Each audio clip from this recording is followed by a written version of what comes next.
in classified version to the member states. I understand it has been now leaked, but we are still considering this a classified document. We will need some time to study it. I think you know the process here, that after a report like this comes out, we also have a scheduled meeting of the IAEA Board of Governors coming up on November 18th. So Iran will be an agenda item at that meeting. So we will take the time between now and then to study this. Can I just ask you a technical question? You said it's classified? I didn't realize the IAEA had classifications like governments do. I understand it's restricted. It's supposed to be close held, but I don't think it's classified. It's not illegal for people to have it. It is member state restricted. It is not supposed to be released to the press. But it has been. And, correct. But it's not illegal. There's no law that says that you can't, like a classification law. You know, I can't speak to exactly what the precise rules are, but there is a understanding within the IAEA that these reports, until they are publicly released by the IAEA itself, are restricted and are supposed to stay restricted. That is almost never fully honored, right. And it hasn't been honored in this case, well, but we will respect the when rules it appears of the on the IAEA website later this afternoon, will you be prepared to talk about it then? Again, I think when we have comments on the report specifics, we will let you know. But right now we are studying it, as are all the other member states who received it today. Can you say whether, as a matter of general principle, from a glance at it, that it tends to buttress your view that Iran may be pursuing nuclear weapons capability? Again, this was released to member states about an hour ago, so we're going to take some time to look at it before commenting. Yes, Victoria, the Iranian President Mahmoud Ahmadinejad called the director, Yukai Amano, as a puppet of the United States, that he does their bidding, that he has no credibility. Do you have any comment on that? Well, the IAEA is one of the most credible, thorough, important UN organizations out there. This is the Director General of the IAEA's report. It is based on inputs from the IAEA's own cadre of inspectors and analysts, as well as inputs from some 10, 15 member states. So we would obviously reject that assertion. So he also went on to say that Iran does not covet a nuclear weapon. They don't want the nuclear program. Whatever efforts they have is completely directed and geared towards peaceful intentions. Do you have a comment on that? Well, the comment would be the same comment that we would always make in this circumstance, which is that if that is indeed the case, then Iran should give the IAEA full access, full cooperation, full transparency that it has been asking for and that it has not received.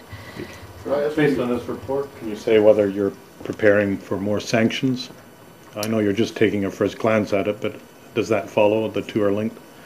Again, we just received this report. We're going to study it.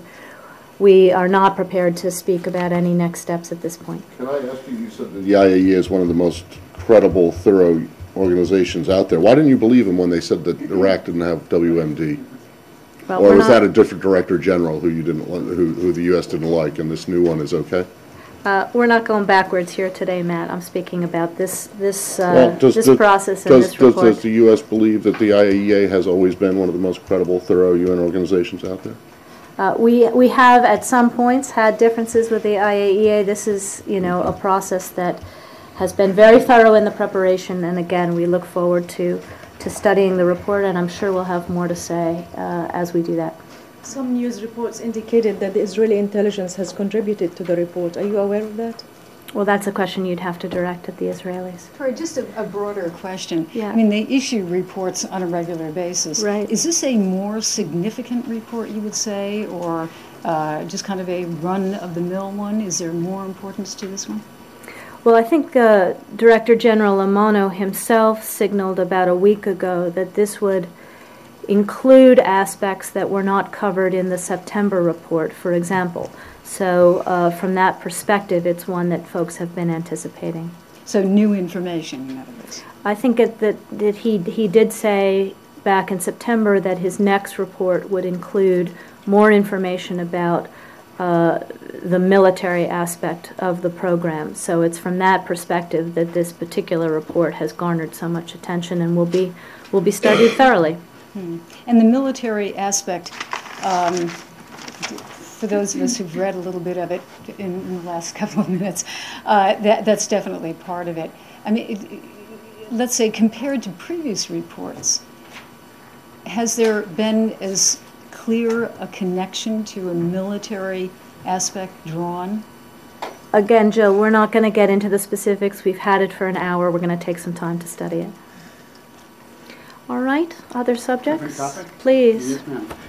Are you aware of the comments that Mr. Sarkozy made about describing the Israeli Prime Minister as a liar in a conversation with the President of the United States in Cannes?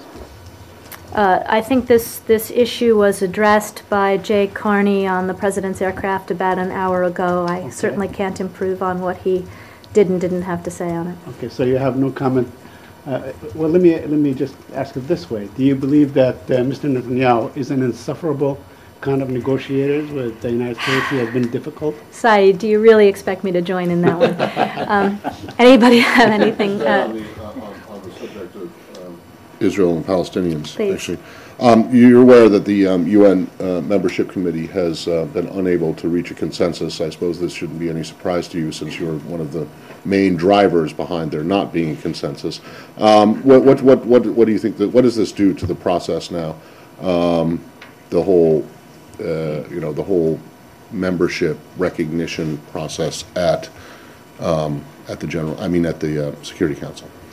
Well, first of all, let's not get ahead of where we are. I think what you are referring to is press reporting, which I can confirm that the admissions committee has now circulated a draft of its report to the member states. That draft has to be looked at by member states and has to be dealt with by them. They will not make a decision on the admissions committee draft before Friday. So I'm not going to comment on the contents of a report that has not actually been formally endorsed yet. Right, but I wasn't asking you for the contents of the report. What I'm wondering is what does this mean? I mean, is it, where does the process go now? And is it possible that it will never come to a vote, even if the Palestinians want one, because there is no consensus? It's a procedure question. So the procedure, just to be clear among us, works like this. We have a draft report of the admissions committee. That draft is circulated among the member states under what is called a silence procedure in international organizations. So if nobody objects, then on Friday that admissions committee report will be adopted, at which point it'll say whatever it says. If there are changes, those could happen between now and Friday. So then the admissions committee report is referred to the UN Security Council. Same member nations, but a different formation. Then the UNSC has to decide what its own next steps will be, using the report as the basis for that discussion. So I can't prejudge, assuming that the draft becomes formal, goes to the UNSC. I can't prejudge what the UNSC will do. But the draft is, but this is it operates on consensus, yeah. Well, And there is no consensus right now. So given that there is no consensus and there is not going to be a consensus, and to pretend otherwise would be, I don't know. Yeah, exactly. What was the word, Arshad? OTOs. Was that with a D? Odious? Oh, no. OTO. OTIOSE, Yeah, which well- I think means utterly futile. Right, yes. Considering that reaching a consensus on this, said? yeah, exactly. What he said. Considering that that's the case, is it possible that this never comes to that the council could decide not to have a vote, even if the Palestinians want one? again, if and when this admissions report gets to the UNSC has a broad menu of ways that it can proceed. So I don't want to get ahead All of right. them, and I also am. Okay, well then let me try this. Is the U.S. pleased that there is no consensus on, this, meaning that a vote, if one happens, would fail?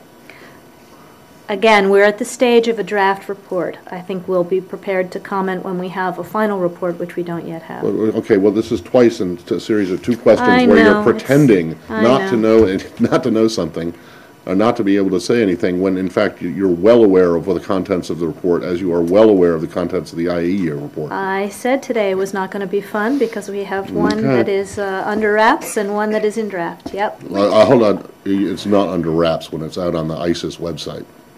Are we talking about the same draft, the original draft that was handed over by the Palestinians, or we're talking about a revised version? Because there was another talk that, since there is no consensus, it actually might go for a revision. Are you aware of that? I'm not sure. You know, you're into details of the procedure that I'm not aware of. So. Staying on the Palestinian issue? Yeah. Now that the chairwoman in Congress have decided that perhaps the Palestinians will get their aid, could they rest sort of comfortable or reassured that at least for the foreseeable short run, no aid will be cut off the Palestinians? My understanding is that previous congressional concerns about money that we had notified in the past that we intended to spend have now been cleared, so the money that we have notified, we are hopeful will now be able to go forward. Saeed, while we're on this subject, I think I said last week or earlier this week, no, it must have been last week, that we expected the quartet envoys to again meet separately with the parties. Just to advise you that that set of meetings has now been scheduled for November 14th in Jerusalem. We expect these will again be quartet envoy meetings with the parties separately. Our U.S. envoy David Hale also has a scheduled meeting with President Abbas on the 13th in Ramallah, and he will also meet with Israeli negotiator Molho probably on the 13th. Not with Prime Minister Netanyahu? Not scheduled at this time. And- It's not scheduled now after what happened yesterday. One other, just going back to, thanks for that, going back to the previous subject, can you, just for the record, state what is the sum of money that had been notified, was then frozen, and now appears to have been unblocked? Arshad, let me get that for you in written form because there are different pots of money here and I want to make sure that we get it right. So I'll take that question and we'll put it out in written form. That's how I feel too. Okay. I think you were asked this yesterday about, on this, but is it of concern in the Congresswoman's, the Chairwoman's statement or letter talking about releasing these funds, she said that she had spoken to Israeli officials and that they didn't have a problem with this. Does it bother the administration at all that members of Congress won't take the administration's word on an issue like this and require some kind of reassurance from Israel? Well, we certainly think that it's a good thing that Israel agrees with us that this money should go forward. She has made clear that that is the case, and that's a Right. welcome thing. No, I understand that, but does it bother the administration that they won't believe you and that they have to get assurance from the Israelis? I reject the premise of your point. We've been working on this with the Congress for many weeks, as you know. Goyle in the back? No, we're still on this. Still on this one, please, Would it yeah. bother you as well that the Israelis holding the tax monies that they're supposed to pay for the Palestinians, and now they're okay in money that comes from the United States, and they won't pay the money for the Palestinians themselves? Well, we've said before that we think that the Israelis should themselves release the tax money, that we think it's necessary for the stability and security of the Palestinians, and we have so been advising the Israelis. I know you say that just as much as you condemn the settlement activities, but I mean nothing changes on the ground. They're still holding the money and they're still building. So Well, again, as I just said, we have another round of consultations coming up, and we are going to take that opportunity to try to improve this atmosphere if we can. So do you think that the tax money will come up with Hale and Mulhall? I'm confident. Yeah. Victoria, are you aware of the issue that was before the Supreme Court yesterday on the issue of Jerusalem on U.S. passports or for U.S. citizens? Are you aware of it? I am aware of the case, Okay. but I don't have any comment on it You here. have no comment. No. Please, are we still on the subject? We done? No? Jill, go ahead. I know you said, Victoria, that you don't want to